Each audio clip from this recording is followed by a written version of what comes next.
how to fix to join this experience need parent permission in Roblox. So if you're getting this type of error whenever you're trying to join a game on Roblox, it just means that the Roblox account that you're trying to join from is registered under the age of 13. So what you have to do is you just have to change the age and verify it. So go to roblox.com or download the Roblox app and log into your account. Tap on the gear icon, which is the settings icon from the top right, and there you can see the option called settings. So just make sure to go to the settings tab. Now when you go to the settings tab over here, you'll find these options.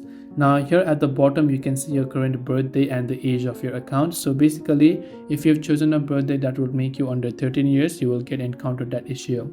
So you can tap the pencil like icon next to it, update your birthday, and tap on continue. If it asks you to verify, make sure to verify as well, and also make sure you've added a phone number. Then after you've done that, you will be able to fix that issue.